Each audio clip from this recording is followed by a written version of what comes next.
Hey, how's it going? It's July 3rd, 2022. This is your Daily Sweet Talk. Seth Rogen's had an interesting career, right? I mean, he's no Kurt Russell in terms of Kurt Russell was like a Disney kid, and then he grew up, and then he did like the John Carpenter movies, The Thing and stuff, and then had a resurgence as an older man.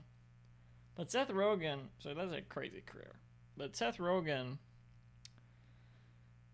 he started on Freaks and Geeks as like a teenager, and then was in those Judd Apatow movies, and that was like his thing. That's like, I don't know why I don't know why I was thinking about this. I was looking at his Letterboxd page, and I was like, man, what a career. What stood out to me was like, I remember when Seth Rogen was the guy from Knocked Up. And I'm sure other people might remember him as the guy from Freaks and Geeks, but I'm too young to remember that.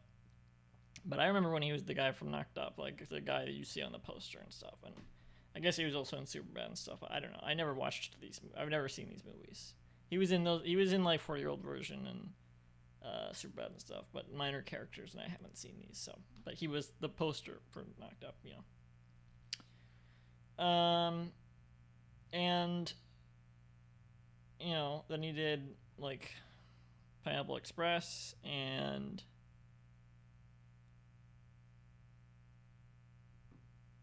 others.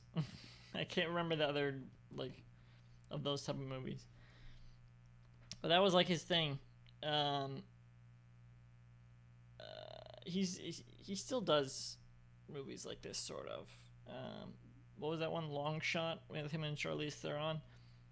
I was looking at his Letterboxd page where it had his movies listed from like the biggest movies he was in to the least known movies he's in. I guess Letterboxd lists movie posters, like movie titles like that sometimes. And it was interesting to me that Long Shot was listed like before Knocked Up.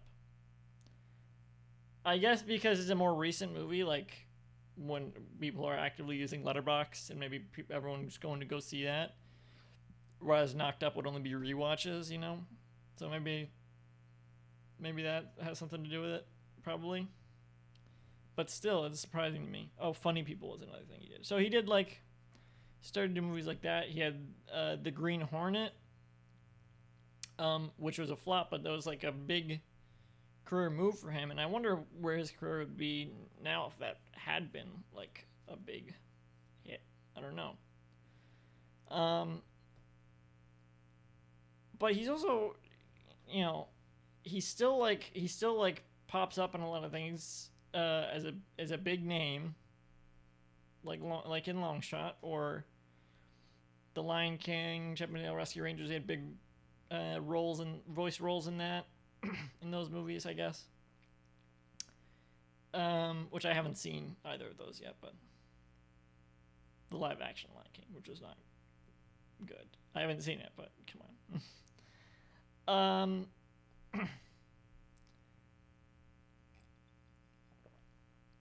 But his career as a director, so he directed This Is the End and The Interview with Evan Goldberg. I think he wrote and directed those.